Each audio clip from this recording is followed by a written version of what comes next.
Bonjour et bienvenue à l'atelier, je suis ravie de vous retrouver pour poursuivre la série que nous avons entamée déjà depuis quelques semaines de la Doll Eva. Mais avant tout, je voulais vous remercier pour tous les élans de sympathie que vous avez eus pour moi et tous les petits messages, bon écoutez, m'ont fait chaud au cœur et je vous en remercie vraiment sincèrement. Alors, le temps de rassembler tout mon petit matériel et puis je suis à vous de nouveau, écoutez, pour réaliser une robe magnifique, la robe aux épaules dénudées. Alors à tout de suite. Eh bien me revoici avec tout mon petit matériel et vous allez voir que écoutez, cette petite robe est plutôt sympa parce que je vous la montre un petit peu en détail. Vous voyez un petit peu. Eh bien écoutez, elle a les épaules dénudées, hein, donc on aura un élastique à positionner et puis elle a un petit élastique à la taille et un petit volant. Et bien écoutez, une robe classique mais plutôt sympathique et qui je trouve colle bien à cette petite demoiselle. Donc on va voir dans le détail un petit peu tous les petits éléments qui composent cette robe. Et vous allez voir qu'avec une technique toute simple, ça paraît petit et minutieux. Pourtant, vous allez voir que vous allez la réaliser facilement en suivant toutes les étapes. Alors, bien entendu, vous trouverez dans la description de la vidéo donc le patron sous format PDF. Et en dessous, le patron et le lien. Hein, donc, pour accéder à ce patron, vous aurez toujours maintenant une vidéo. La vidéo que je vous ai présentée la semaine dernière qui vous explique de comment télécharger mes patrons, comment les imprimer et puis vous voyez un petit peu comment se présente la chaîne avec la playlist puisque vous aurez une playlist pour cette petite demoiselle Doll Eva. Alors nous allons donc détailler le patron. Alors ça commence par des petites photos hein, comme habituellement. Ainsi vous aurez un visu de la robe. Alors vous avez la partie avant de la robe. Donc vous avez donc plus qu'à le découper le patron et puis écoutez le reproduire une fois sur le tissu. Ce qu'il vous faudra faire, c'est bien reporter la ligne de repassage que vous avez là. Donc moi je l'ai reproduit donc sur ma petite base cartonnée. J'ai déjà passé un petit surjet sur la partie supérieure, donc vous le faites ou vous le faites pas. De toute façon, si vous utilisez un cranteur, vous aurez un travail juste parfait, ou alors vous faites un zigzag. Hein, selon ce que vous avez, ou vous pouvez faire ce surjet avec votre machine. Je vous avais déjà montré comment le faire avec lorsqu'on a fait donc le panty de la Doll Marianne. Donc je vous la mets en lien cette vidéo parce que je vous avais expliqué un petit peu toutes les étapes de surjet lorsqu'on avait fait le panty, lorsqu'on avait fait la robe. Ainsi vous saurez que écoutez comment on fait les surjets avec une surjeteuse. Ensuite écoutez, vous aurez à plier comme je fais là, donc avec votre fer à repasser. Je vous recommande de prendre le fer à repasser pour le coup, pour bien marquer cette ligne, parce que cette ligne va nous permettre ensuite de positionner donc l'élastique. Et si on le fait en amont, ça sera beaucoup plus simple. Donc je vous recommande vraiment de le faire à cette étape-ci. Donc vous avez déjà la partie avant de la robe à reproduire une fois. Ensuite, on passe à l'arrière de la robe. Alors l'arrière de la robe, hein, c'est très simple. Hein. Vous allez... écoutez, je vais vous le mettre correctement pour que vous voyez bien les deux parties de la robe. Ce que j'appelle moi l'effet miroir. Vous allez donc reproduire sur une base cartonnée, hein, toujours de la même manière. Reproduire une première fois dans un sens, une seconde fois dans un sens. Et ce que j'ai fait, j'ai déjà fait mon petit surjet sur la partie supérieure. Et vous avez ici la ligne de repassage que je vous recommande de reproduire sur votre patron. Et puis de venir bien le repasser pour bien marquer ce pli. Parce que ce pli va être très important et vous allez voir dans les prochaines étapes pourquoi j'insiste bien là-dessus. Et pareil, vous allez réserver. J'ai utilisé ce tissu hein, que j'avais encore. Hein, il y avait encore des chutes. Vous l'aviez déjà vu hein, lorsqu'on avait fait la mopette doll dans son cadre à broder. Donc comme ça. Et puis je trouve qu'il va bien coller à la petite rousse. Parce que le vert pour les rousses, c'est juste topissime. Donc voilà. Ensuite, vous avez les manches. Les manches, vous avez le même topo. Hein. Vous avez le petit gabarit. Hein, vous avez les dimensions pour information, mais en sachant que le PDF, parce que on m'a posé la question, j'ai eu une personne qui m'a dit, oui, le PDF, écoutez, il faut redimensionner parce que c'est pas à la bonne échelle.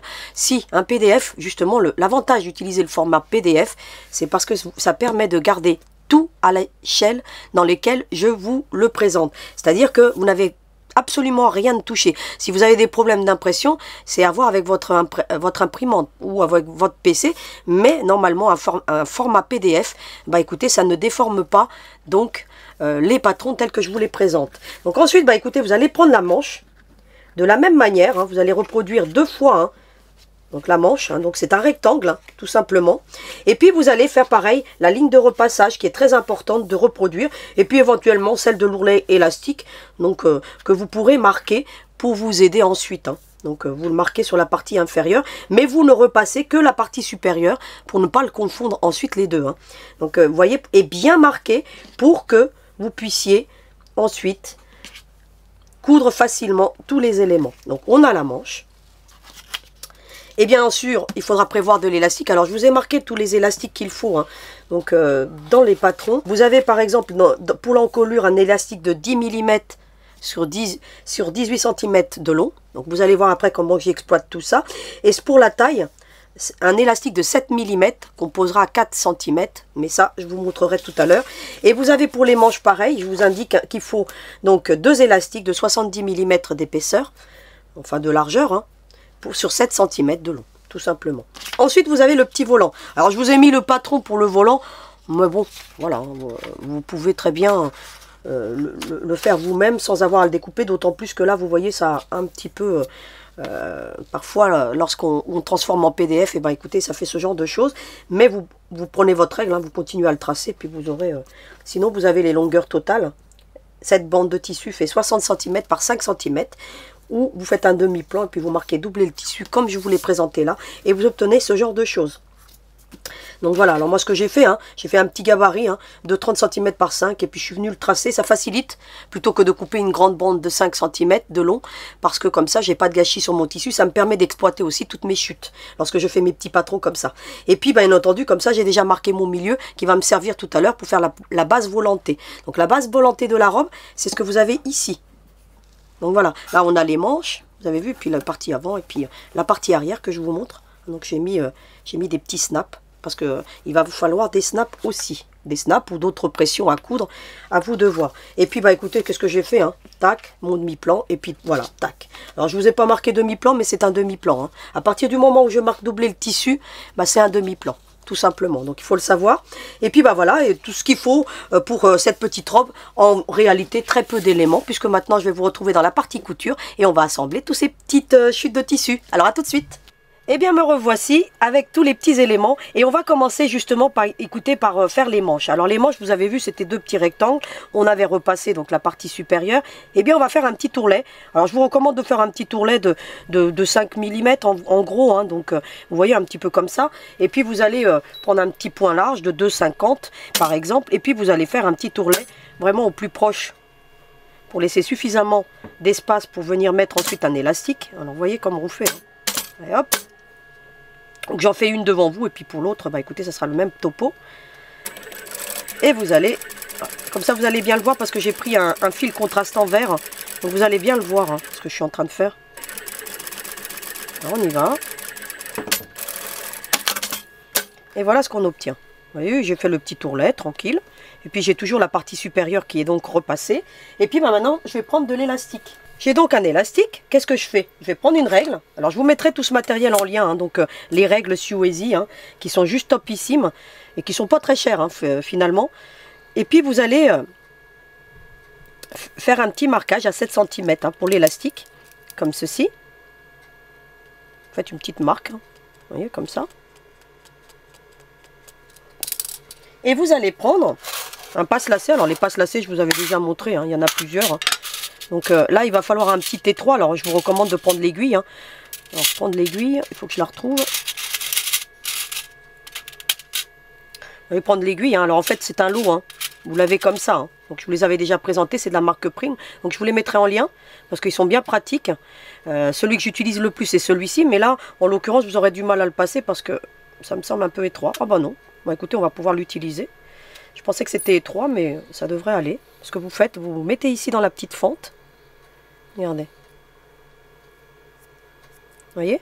Vous coincez l'élastique tout simplement, puis vous le passez. Regardez. Alors, on va avoir un peu de mal au démarrage parce que comme c'est un ourlet étroit, mais vous faites ce genre de choses avec les doigts et puis vous l'emmenez jusqu'au bout. Vous voyez, vous le passez comme ceci. Hein. Voilà, puis vous l'enlevez. On le réserve, je le réserve parce que je vais avoir la deuxième affaire ensuite. Et voilà ce que vous obtenez. Ce que vous allez faire ensuite, vous allez tirer un petit peu l'élastique jusqu'à ce que la pointe arrive au bout. Vous voyez, vous laissez même un petit peu, c'est pas grave. Et puis vous allez faire un petit point de couture pour arrêter l'élastique si vous voulez. Alors vous faites vraiment le plus au bord possible, hein.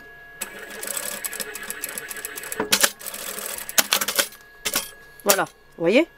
Ainsi, ça vous bloque l'élastique, vous voyez? Et puis ensuite, bah écoutez, vous allez tirer jusqu'à trouver la marque. Alors là, vous l'avez là, ici. Alors on va tirer. Vous voyez que c'est petit, mais malgré que ce soit petit, avec des méthodes bien adaptées, on arrive à faire des petits éléments. Et bien écoutez, vous venez ensuite faire la même chose, une fois que vous êtes devant la marque, hein, vous voyez, elle est là. Je tire un petit peu légèrement. Et puis, bah écoutez, vous allez faire la même chose, vous allez faire une petite couture d'arrêt pour fixer votre élastique. Vous voyez, ainsi il reste fixé. Puis ensuite, vous n'avez plus qu'à couper. En faisant ainsi, vous ne gaspillez pas votre élastique. D'accord? Et puis, ça vous permet de faire des toutes petites pièces. Et ainsi, on a déjà le petit élastique qui est embouti dans la manche. Regardez comme c'est joli. Donc, je vais faire la même chose dans l'autre et puis je vous retrouve pour la suite. Voilà ce qu'on obtient. Vous avez vu, on a le petit élastique qui est embouti dans les deux manches. Et bien maintenant, on va prendre la partie avant de la robe, hein. Donc c'est la grande partie que vous avez là. Et puis vous avez dû remarquer qu'on a une petite encolure ici. C'est-à-dire on a une emmanchure, pardon. Parce que l'encolure c'est la partie supérieure. Ici on a une petite emmanchure. Qu'est-ce qu'on va faire? On va prendre une des manches, tout simplement, comme ceci. Et on va venir la positionner à partir du haut. Et on va venir coudre comme ceci, endroit contre endroit. Et on va venir faire une couture. Alors vous épinglez, hein.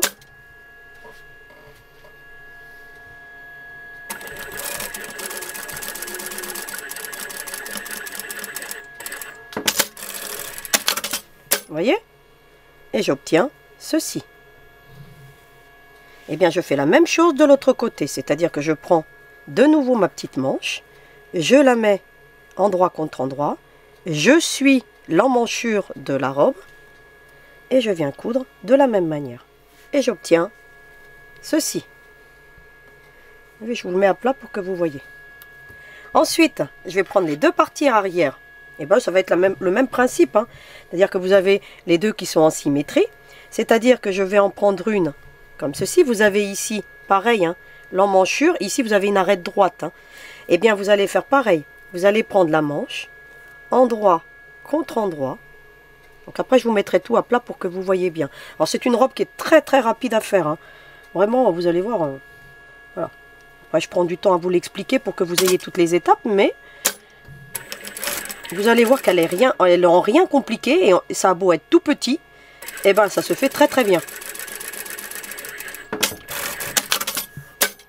Et voilà ce que j'obtiens. Regardez. Vous avez vu? Eh bien, je fais la même chose avec l'autre partie. J'ai l'emmanchure qui est là, j'ai l'arête droite. Eh bien, je prends endroit contre endroit, je prends l'autre manche. Et vous allez comprendre pourquoi le pli qui est repassé va faciliter les choses pour ensuite faire le canal qui va recevoir, eh bien, écoutez, l'élastique. C'est pour ça que cette ligne de repassage est très importante, hein. Eh bien, de la même manière, je viens et je vais vous mettre ça à plat pour que vous voyez ce que ça donne. Regardez. Eh bien, on a embouti les manches. Vous voyez que ça commence à prendre forme et c'est plutôt joli. Regardez. Vous voyez ce que ça donne, hein? Ce que je vais faire maintenant hors caméra, parce que, bon voilà, hein, donc je vous passe les étapes de surjetage. Lorsque vous aurez posé les manches, il va falloir venir surjeter. Alors vous surjetez juste la partie que vous avez cousue de la manche. D'accord? Pas le reste, puisque le reste on le surjettera une fois qu'on l'aura assemblé. Donc ici je vais surjeter. Et je vais, dans les deux embouts, je vais laisser les deux embouts et je vais les rentrer à l'intérieur. Donc je vais vous en laisser un pour vous montrer comment je fais. Alors je reviens vers vous, à tout de suite. Voilà ce qu'on obtient. Vous avez vu des bords propres avec mon surjet rentré. Et puis je vais vous montrer un petit peu comment je fais moi pour... vous voyez, hein, j'ai laissé les deux embouts parce qu'il va falloir les rentrer pour qu'on ait justement, bah écoutez, au niveau de l'encolure quelque chose de propre. Et puis pareil, au niveau des manches pour qu'il n'y ait rien qui dépasse. Et surtout pour que votre surjet reste bien mis en place et pour pas qu'il s'effiloche à la longue. Alors, vous voyez comment je fais, hein, j'ai fait mon surjet hein, tout simplement sur cette partie de la manche. Et qu'est-ce que je fais ensuite? Bah, il existe un appareil. Alors, je vous en avais parlé, je vous avais dit que j'avais commandé un appareil. Je le trouve relativement cher et inefficace parce que vous allez voir, hein, il vient des États-Unis. Hein, c'est quelque chose qui vient des États-Unis, qu'on trouve en France, mais qui est vraiment pas top du tout. Alors, il consiste comment? Normalement, on doit le mettre là, vous voyez? Alors, on va essayer de trouver un endroit où où le surjet est le plus large possible, mais à cause de cette petite encoche, eh ben, écoutez, ça se prend et ça vous abîme même votre surjet. Je vais vous montrer hein, quand même, parce que vous voyez que, bah, écoutez, je vous présente toujours du matériel qui tient la route, et quand c'est pas bien, bah, je le dis aussi. Voilà, hein, donc je suis pas sponsorisé, hein, je vous le dis tout de suite, hein, le matériel, moi je l'achète avec mes deniers hein, personnels, hein, et ce que je vous présente, quand je vous présente du matériel qui tient la route. Hein. Et puis ensuite on doit le mettre comme ça, et puis on doit tirer. Alors l'inconvénient déjà, il faut que vraiment le surjet vienne bien se mettre, vous voyez, hein, il faut bien le mettre dans la petite encoche, alors déjà je trouve ça un peu barbare, et puis on doit tirer. Mais les 3/4 du temps, voilà, ça a passé, mais les 3/4 du temps, alors là, j'ai pas de bol, hein. Bah écoutez, vous avez la petite encoche qui se prend dans le surjet, et puis regardez, on a du mal ensuite à l'attraper. Hein. Et puis regardez, ça passe moins bien. Regardez, impossible. Alors que, vous voyez, je vais le redéfaire et puis je vais le refaire. Hein. Parce que vous voyez que ça fonctionne pas. Et puis regardez, après ça vous tire un fil ici et c'est vraiment pas top. Franchement, ça vous abîme en plus votre surjet. Alors je vais être obligé de bien tirer dessus maintenant pour que bah, ça vienne bien se mettre en place.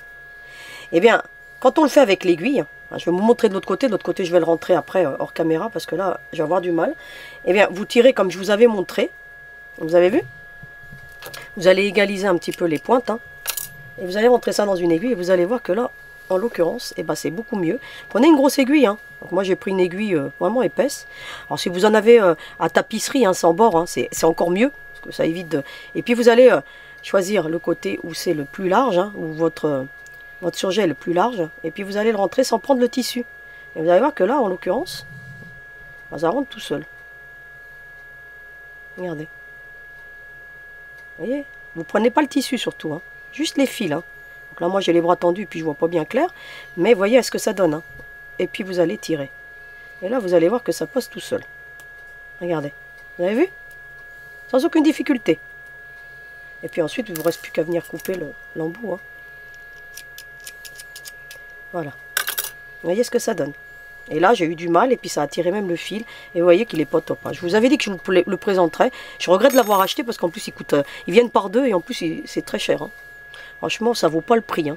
C'est une vingtaine d'euros pour ce petit... il y en a deux, hein, vous me direz, mais franchement, c'est... Voilà. Hein. Ça se passe de commentaires, vous l'avez vu. Donc, je vais rentrer mon surjet, et puis je reviens vers vous. J'ai donc rentré tous mes surjets, comme vous avez vu. Qu'est-ce qu'il me reste à faire? À venir coudre les latérales, tout simplement, maintenant. Alors là, je vous recommande d'épingler, parce que vous avez du poids au niveau de la manche. Eh bien, écoutez, il faut faire ce genre de choses, maintenant. Vous voyez, vous allez bien tout plaquer comme ça. Et puis là, on va épingler. Alors, je vous mettrai tout le matériel, hein, donc, que j'utilise. Jusqu'au coupe-fil. Alors le coupe-fil, c'est pas celui-là. Hein. Celui-là, je l'aime pas trop. Hein. Il est de chez Clover, mais je l'utilise parce que voilà, il faut bien l'utiliser. Mais c'est celui-là que je vous mettrai en lien. Parce que celui-là, il est topissime. Hein, d'accord. Vraiment, là, je vais vous le mettre à l'œuvre, vous allez voir. Il n'y a rien. Vous avez vu que là, tout à l'heure, pour couper, j'ai appuyé plusieurs fois. Hein. Il coupe pas trop bien. Pourtant, il est de la marque Clover. Hein. Mais voilà. Hein, donc, mais celui-ci, il est en carbone. Et puis, il est vraiment topissime. Donc voilà, vous allez le voir à l'œuvre, c'est celui-là que je vous mettrai en lien. Et que je vous mets toujours en lien parce que, voilà, moi le matériel qui est pas bon et qui est désuet, bah, je vous le mets pas parce que ça sert à rien de vous faire perdre du temps à essayer du matériel alors que je le fais pour vous. Et puis vous allez, bah, écoutez, bien épingler parce que c'est important d'épingler à cause bah, justement de l'épaisseur de la manche qui a tendance à faire bouger le tissu. Donc je vous recommande vraiment de venir, bah, écoutez, épingler. Et puis vous allez coudre la latérale, hein, tout simplement, jusqu'au niveau de la manche. Vous voyez ici, là. Alors, on y va. Alors, vous prenez, moi j'utilise toujours les marges à 1/4, hein, mais vous pouvez très bien prendre le pied de votre machine, hein, la semelle, hein, la largeur de votre semelle. Hein. Vous voyez, moi je suis la ligne. Hein, de ma... Voilà, vous suivez la ligne, tout simplement, hein, comme vous voulez. Ça ne changera rien parce qu'elle n'est pas très ajustée comme robe. Donc que vous utilisiez votre pied ou pas. Voilà. Et puis je vais emmener ça jusqu'à la couture. Regardez. Je vais même passer par-dessus un petit peu légèrement. Vous voyez? Regardez. Que je vous montre ce que ça donne. Parce qu'après hors caméra je vais faire l'autre côté. Ça ne sert à rien que je vous montre. C'est le même topo. Regardez. Vous obtenez ça. C'est-à-dire que votre manche reste emboutie. Vous voyez? Donc je vais faire l'autre côté, parce que c'est la même chose, hein. Vous mettez endroit contre endroit et de la même manière, on va coudre cette latérale-ci. Voilà ce que ça donne. Vous avez vu, j'en ai profité, j'ai fait mon petit surjet. J'ai laissé bien entendu une partie sur la partie supérieure parce que ici on n'a plus d'opération de couture, donc il faut qu'il y ait une belle finition. Et puis ici je l'ai coupé à ras parce qu'il me reste encore le volant à venir positionner. Mais vous allez faire de la même manière, hein. Vous allez tirer, puis je vais vous montrer un peu le coupe-fil parce qu'il est très important de choisir son coupe-fil. Alors là je vous en présente une panoplie, hein. Il en existe d'autres, hein. Alors vous avez celui de la marque Prime et qui coupe très bien, hein, soit dit en passant. Ce que je reproche moi à ces coupe-fils, c'est qu'ils sont un peu gros. Et quand on est dans les opérations de couture, comme vous voyez, prendre ce genre d'objets et d'outils est un peu gros. Alors moi je l'ai mis devant ma sashiko, hein, parce que j'ai beaucoup de postes de travail. Donc voilà, pour la sashiko ça va très bien, je coupe pas souvent du fil. Vous avez celui-ci, alors il est très bien de la marque Fiskars, hein. Pareil, hein, il est gros. Donc il coupe très bien. Ça, soit dit en passant, Fiskars. Vous avez celui-ci aussi de la marque Fiskars. Je le mets dans ma surjeteuse par exemple, celui-ci. Celui-là, il est devant ma VQ2. Eh bien, écoutez, il coupe pas top, celui-ci. Je trouve qu'il manque un petit peu de netteté de coupe. Et puis, le fil, vous voyez, en fait, il a tendance à bouger un petit peu. Et puis, vous avez celui-ci de la marque Fiskars, et qui coupe très, très, très bien. Et puis, moi, je l'aime beaucoup. Pourquoi? Parce que, je vous le mettrai en lien, celui-ci. Parce que, regardez, il a une protection pour les lames. Je trouve ça super. Et puis, bon, il est un petit peu gros, mais... Voilà, donc quand on coupe pas trop de fil, ça va. Dans ma VQ2, je coupe un fil de temps en temps comme ça. Et c'est pour ça que devant ma Nexio, moi, j'ai un coupe-fil. Alors j'utilise celui-ci parce qu'il faut que je l'utilise jusqu'au bout. Et puis quand je verrai qu'il coupe plus rien, je le mettrai au rebut. Mais sinon, je vais vous montrer maintenant celui-ci parce que je vous ai dit tout à l'heure, hein, je vous l'ai vanté. Hein, et vous allez voir que ça n'a rien à voir. Vous avez vu que tout à l'heure, je faisais plusieurs fois le mouvement. Et là, vous allez voir, regardez. Ça va parler de lui-même, hein, comme ça vous allez voir, regardez. Vous avez vu? On entend même le bruit tellement il est coupant. Et puis pareil, hein, vous allez faire comme tout à l'heure, hein, vous allez passer vos deux fils. Hein. Voilà, hein, je vous passe le topo et puis vous allez le rentrer à l'intérieur, tout simplement.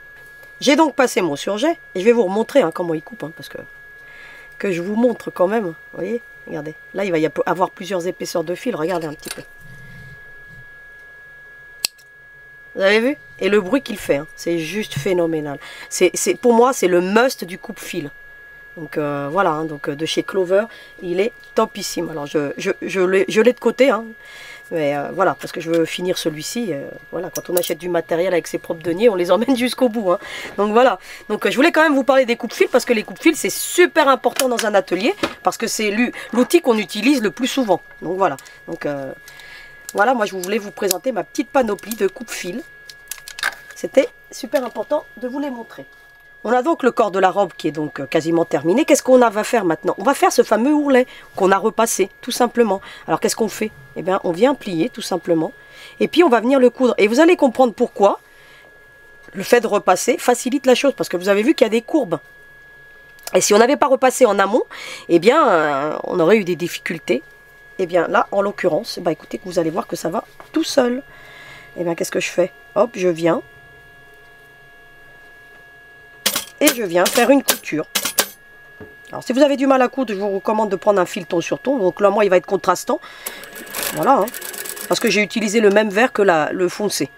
Quand vous n'avez pas une couleur de fil, je vous l'ai déjà dit, qui ne s'approche pas de la tonalité de tissu, prenez toujours une couleur plus foncée. Plutôt qu'une couleur plus claire. Ça fera moins bien. Et au moins, ça fera un petit contraste et c'est super joli. Donc ensuite, bah écoutez, on va coudre tout ce contour. Hein. Alors vous allez bien le voir parce que comme j'ai un fil contrastant, vous allez voir que, bon écoutez, vous voyez, je fais vraiment tout le contour. Hein. Regardez.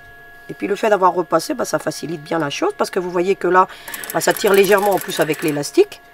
Mais le fait d'avoir repassé, bah écoutez, comme je vous disais, hein, les petites pièces, c'est pas difficile à coudre quand on a les bons gestes, les bonnes méthodes et l'ordre de montage. Donc là, je vais y aller tranquille. Hein. Vous voyez, je tire. Hein. Je fais en sorte que tout soit bien à plat. Et puis regardez comment ça se fait très facilement. Hein. Alors faites-le sans repassage et vous allez voir que vous allez galérer. Donc comme ça vous allez comprendre que bah écoutez, en ayant les bons gestes, les bonnes étapes, et ben ça facilite. Hein. Regardez. Là je suis tout mon petit contour. Alors si c'est pas très bien aligné là, c'est pas grave. Hein. C'est parce que bah, des fois on... Hop. Avec l'élastique, bah écoutez, on ne verra rien. Et puis je continue, regardez.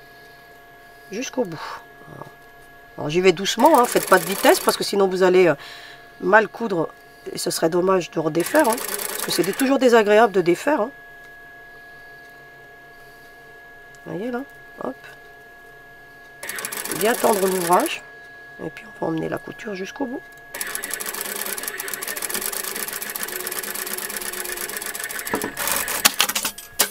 Et vous voyez ce qu'on obtient, regardez. Vous voyez, on a fait tout ce petit contour. Voilà. Et ça va nous permettre, alors ici, forcément le repassage des fois ça ne tombe pas bien en face, mais c'est pas gênant. Vous reviendrez avec un petit coup de fer à repasser si ça vous arrive. Vous voyez là. Et puis, bah écoutez, maintenant, on va venir prendre une mesure, une petite mesure pour venir mettre l'élastique à la taille. Parce que la robe, vous pourriez très bien ne pas mettre d'élastique à la taille. Mais je trouve que, bah écoutez, ça lui donne un effet bombé à la robe. Et puis, ça, on a l'impression un petit peu qu'elle est enceinte, la poupée. Donc, marquer la taille, c'est plus sympa. Donc, vous le faites si vous voulez. Voilà, il n'y a pas d'obligation. Sinon, vous lui faites une petite ceinture. Ensuite, ce que vous allez faire, vous allez donc prendre une règle. Et puis, vous allez marquer à 4 cm. Vous voyez, à partir de votre ourlet ici, vous positionnez. L'avantage de cette règle, bah, c'est qu'elle a une arête droite, donc ça facilite. Et puis vous allez faire des petits points de marquage, ou vous faites un trait complet, comme vous voulez. Donc moi, je vais faire des petits traits de marquage. Hein. Voilà, hein, regardez. Voilà, et puis je vais en faire plusieurs. Vous voyez, en partant vraiment de l'ourlet. Hein. Vous voyez, hop, je marque 4 cm partout. Regardez, ici, je me mets droit, bien droite, et puis je marque 4 cm. Voilà. Je fais vraiment tout ce contour. Donc vous avez compris, hein. Hop. Sinon, il y a un outil, il y a une jauge de chez Clover, hein, donc je vous l'avais déjà montré, qui est super sympa. Puis là, bah, regardez, vous mettez bien droit, hein, et puis vous mesurez 4 cm. Hop. Et puis 4 cm là. Voilà. Vous voyez, en fait, après, vous pouvez relier les points, hein, si vous voulez. Hein.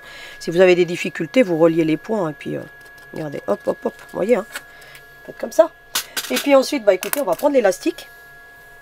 Alors moi j'ai pris un élastique de 5 mm, mais 7 mm c'est très bien, je vous ai marqué 7, moi je sais pas, parce que j'utilise des chutes. Il faut bien que je les utilise, tous ces élastiques, parce que bon. Et ce que vous allez faire, c'est que vous allez prendre votre élastique.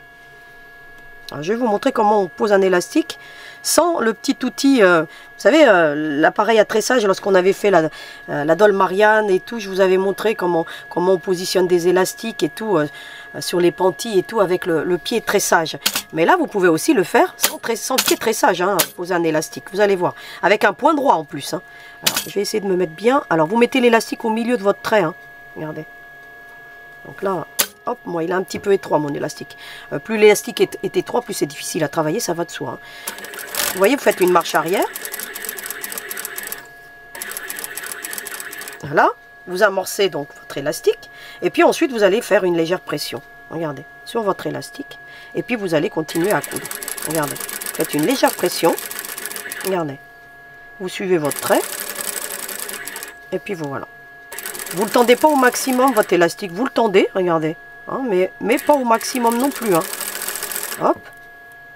Puis on va suivre le... Regardez, hop. Et puis je vais tendre jusqu'au bout. Et lorsque j'arrive au bout, bah écoutez, je refais une marche arrière, tout simplement. Et j'ai positionné mon élastique. Et regardez ce qu'on obtient. Vous avez vu? Une façon facile, rapide, de positionner un élastique. Et ainsi, ça marque un petit peu la taille de cette petite robe. Et puis, regardez comment ça va faire joli. Donc, vous vous en rendez pas compte parce qu'on n'a pas encore positionné l'élastique, mais on va le faire maintenant. Alors, n'utilisez pas votre coupe-fil, hein, pour couper. Moi, j'ai tendance parfois devant vous à le faire. Ayez toujours une petite paire de ciseaux. Donc, moi, j'en ai une plus petite que je vous présenterai bientôt de chez Prime. Que j'utilise beaucoup et que je laisse souvent à côté de mon plan de travail. Mais là, je l'ai embarqué... à l'étage, donc je ne l'ai pas sous la main. Donc vous voyez ce que ça donne. On a quasiment fini cette robe. Maintenant on va prendre de l'élastique de 1 cm, 10 mm de large, comme ceci. Et on va mesurer, il me semble, 14 cm. C'est ce que je vous avais marqué dans le... Alors, attendez, vous voyez, la taille, vous l'avez là, 7 mm à poser à 4 cm du haut, c'est ce qu'on vient de faire. Et pour l'encolure, un élastique de 10 mm sur 18 cm de long. Et vous l'avez aussi pour les manches. Hein. Vous avez vu, je vous l'ai marqué aussi. PS, prévoir 2 élastiques 70 mm par 7 cm.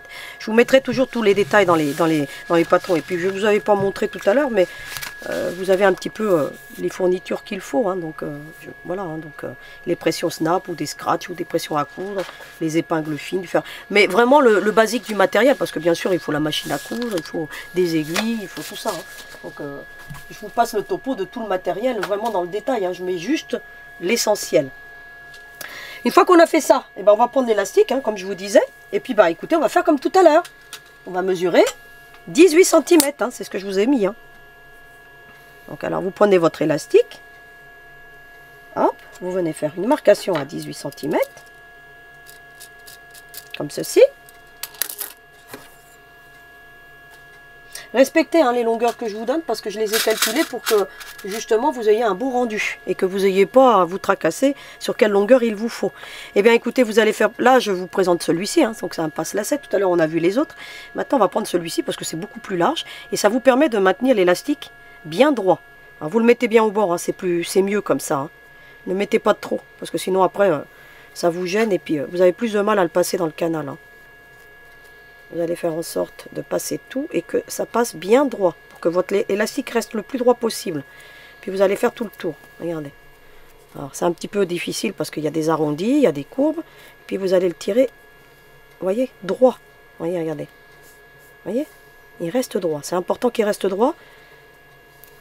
Alors ici, il faut trouver l'ouverture hein, parce que des fois c'est pas évident lorsqu'on a cousu de trouver l'ouverture. Hop, vous voyez. Alors prenez dans l'autre sens, hein, si vous voulez, si vous voyez comment sont rabattues vos coutures. Sinon, des fois, on a du mal à poursuivre. Mais bon, vous cherchez l'ouverture hein, et puis ça se fait tout seul. Hein. Dans la jonction des coutures, c'est toujours plus compliqué. Et puis, vous allez tirer.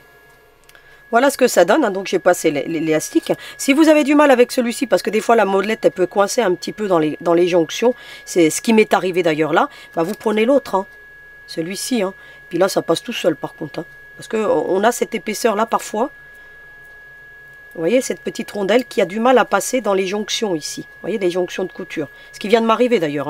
Hein, parce que parfois on a la couture qui est plus étroite ou pas. Et bah écoutez, vous enlevez puis vous prenez celui-ci. Hein. Celui-ci, vous êtes sûr qu'il passera partout. Donc voilà. Donc je voulais quand même vous le dire parce que je viens de rencontrer le problème. Et puis ensuite vous allez tirer légèrement l'élastique. Alors pas trop. Hein. Et puis vous allez venir faire une petite couture comme on a fait hein, habituellement. Petite couture de sécurité de maintien de l'élastique. Hein. Hop, hop, hop, hop. Vous voyez, juste pour vous aider à maintenir l'élastique, vous faites en sorte que votre élastique est toujours bien droit. Et puis ici, vous allez l'emmener jusqu'à la marcation. Regardez, vous allez tirer, vous allez... Voilà, regardez, hop, hop, vous avez vu? Et la marcation, bah, vous allez faire la même chose. Hein.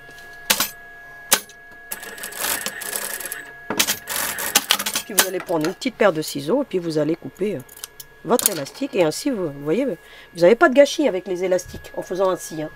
Ne coupez jamais votre élastique avant. D'abord, ça ne va pas vous faciliter la tâche. Et puis en plus, bah écoutez, vous allez avoir des soucis. Voilà ce que ça donne. Hein. Donc vous avez vu, c'est plutôt mignon. Regardez. Regardez, on a déjà la robe qui s'est formée, la partie supérieure. Et regardez comment c'est tout petit. Et malgré que ce soit petit, bah écoutez, on n'a pas de difficulté à le faire. Vous avez vu? Maintenant, on va se concentrer sur le volant. Alors qu'est-ce qu'on fait? Bon, déjà, on va chercher le milieu ici. On va faire une petite marcation. Voilà. Moi, je vais marquer parce que je vois pas clair. Ah, je l'ai fait là. Surtout que j'ai un petit... C'est du tissu voile de coton que j'utilise. Utilisez plutôt du coton, vous. Hein, si vous avez du mal à... si vous êtes débutante, je vous recommande d'utiliser du coton. Voilà, j'utilise du voile de coton. C'est une matière un peu plus fluide. Vous voyez, qui est plus légère et qui est plus difficile à travailler que le coton. Hein. Le coton est plus raide, si vous voulez, moins volatile. Là, en l'occurrence, j'ai beaucoup plus de mal à coudre, mais bon, voilà, moi j'ai l'habitude hein, de toutes les matières. Ensuite, on va prendre le petit volant. Vous avez vu que j'ai déjà fait un petit surjet sur la partie, une des parties donc qui va recevoir l'ourlet en fin de couture. Et là, bah écoutez, je vais faire des fronces. Alors pour faire des fronces, je vous ai déjà montré, hein, j'utilise un point large de 5. Alors ma machine, elle ne peut pas faire des points plus larges que 5. Mais vous, si vous avez du 6, mais en général, ça s'arrête à 5, hein, donc les points. Et puis vous allez commencer votre couture.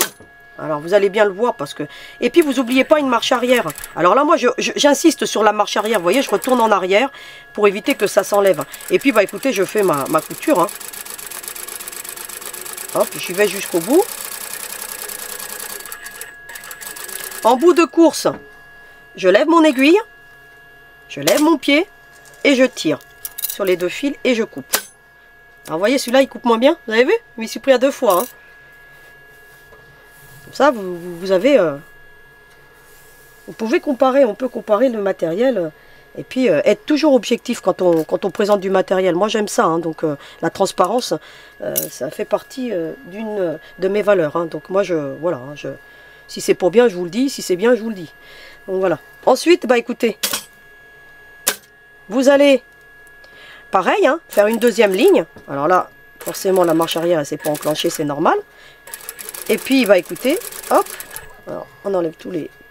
Alors c'est important d'enlever tous les résidus de fil pour pas qu'ils viennent se prendre. Vous faites une deuxième ligne parallèle. Hein. Vous prenez votre pied de machine hein, pour bien suivre. Regardez, c'est ce que je fais moi. Hein. Moi j'ai une semelle étroite, hein, donc ça c'est plus rapproché. Vous, ça sera un peu plus éloigné, mais c'est pas gênant. Hein. Le résultat sera le même. Et puis pareil, j'arrive en bout de course. Je lève mon aiguille. J'ai été trop vite sur la pédale, c'est pas grave. Je vais défaire, hein, je vais prendre mon coupe-fil et puis le problème. Si vous faites la même chose, c'est pas grave. Hein. Je vous rassure. Hein. C'est juste pour qu'on ait des longueurs de fil, c'est plus facile. Ce que je vais faire là, vous voyez, je fais ce genre de choses et puis je récupère mon fil. Hein. J'ai été trop vite hein, avec ma pédale, ça arrive des fois. Ça m'arrive souvent parce qu'elle est assez sensible. Et voilà, parfois on a des gestes, vous voyez, et ensuite, bah, qu'est-ce que je fais? Qu'est-ce que je fais? Si ça vous arrive, hein, vous défaites, hein, et voyez, vous récupérez votre fil, voyez. Et là, pareil, hein, il faut récupérer le fil supérieur, vous tirez dessus. Donc, soit dit en passant, c'est un beau petit coupe-fil, ça. Un découpe vite, hein, avec la petite gomme là, pour effacer les résidus. Je vous les remettrai en lien. Hein, vous avez le grand aussi, hein, je vous avais déjà présenté, le Madeira. Hein. Donc, vous voyez, je vous les remettrai tous en ligne. Pour que vous voyez, bah, et puis en plus, ça gomme, et puis enfin, je vous avais déjà fait le petit topo là-dessus. Hein. Je vous les mettrai parce que je trouve que c'est important d'avoir le bon découpe vite. Ensuite, pour ne pas confondre les fils, moi ce que je fais, je coupe celui de derrière. Hein. Vous voyez, celui de la canette. Vous voyez, qui est derrière. Moi, je le coupe légèrement. Hein, parce que comme ça, il ne me gêne plus. Voilà. Vous voyez. Et puis, j'ai les deux. Alors, il y en a un qui est plus court que l'autre. Hein, parce que j'ai été trop vite, hein, vous avez vu. Et puis, vous allez tirer. Alors, les deux fils en même temps.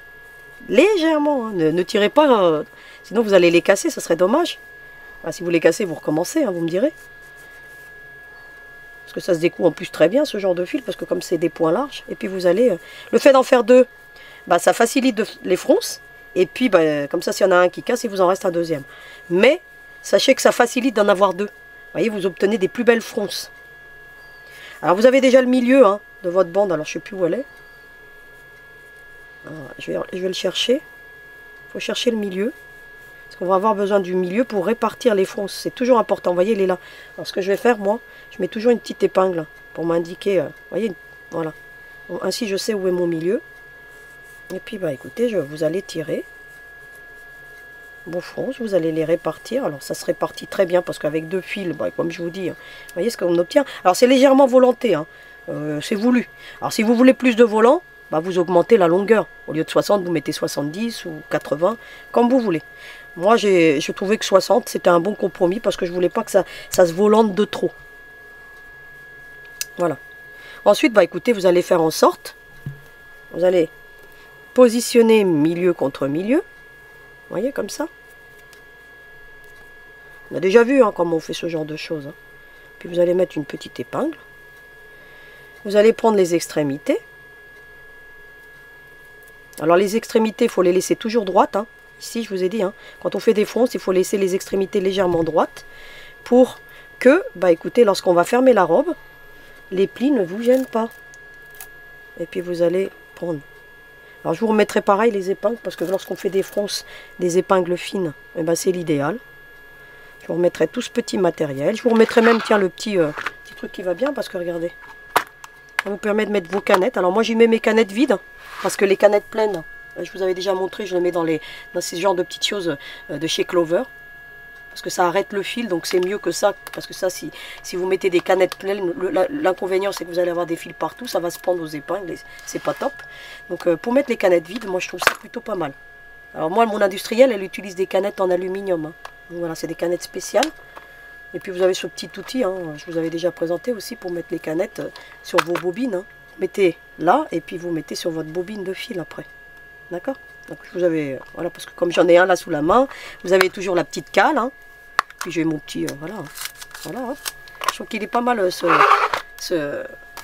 présentoir hein, que je garde toujours à côté de ma machine d'ailleurs. Voilà, ça c'était le petit objet du jour, on va dire, qui facilite bien les choses.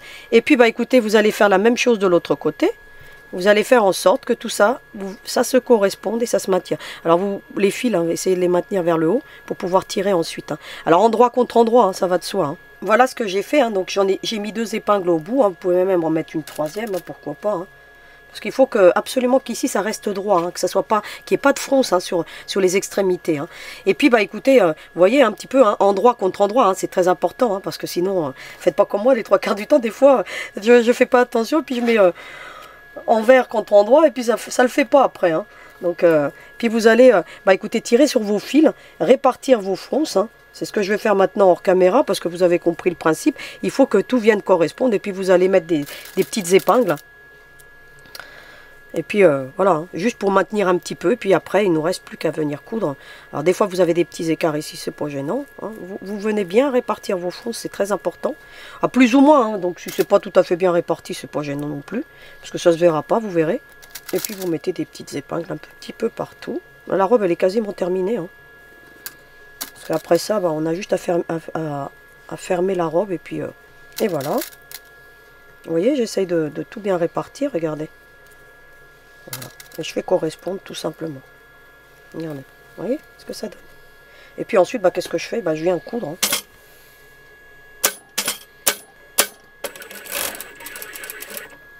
Et puis vous enlevez, bah, moi j'enlève les épingles. Votre machine familiale, ça passe en dessous. Hein. Donc il n'y a pas de souci. Vous voyez, moi je suis obligée de les enlever parce que ça casse le fil. Hein. Si ça passe sur l'épingle, bah, ça me casse le fil. Parce que comme c'est des machines qui ont beaucoup de force, eh ben, c'est pour ça que ça casse le fil. Voilà, regardez. Je couds en fait entre les 2 lignes. Hein. Regardez. Je me casse pas la tête. Hein. Regardez. Cousez entre les 2 lignes, hein, ça facilite. Hein. Et puis vous voyez que j'ai pas de mal à les faire mes fronces. Hein. Et vous n'aurez pas de mal. Alors il existe des pieds fronceurs. Hein. Je vous les aurais bien présentés, mais c'est pas top. Hein. Moi je trouve que pour faire ce genre de choses, c'est bien lorsqu'on veut faire des coussins et qu'on veut faire un volant. Mais quand on veut assembler 2 pièces en même temps, je trouve que c'est pas pratique du tout. Les 3/4 du temps, bon, on passe notre temps à défaire et à recommencer. Donc c'est pour ça que je vous les présente pas. Et vous voyez ce qu'on obtient. Et bien, ensuite il ne reste plus qu'à venir enlever l'autre fil. Hein. Alors ça s'enlève très bien parce que c'est des fils larges. Hein. Donc vous prenez d'un côté, puis vous allez tirer sur les fils, regardez. Hop, regardez. Hop. Vous tirez, hein. Regardez.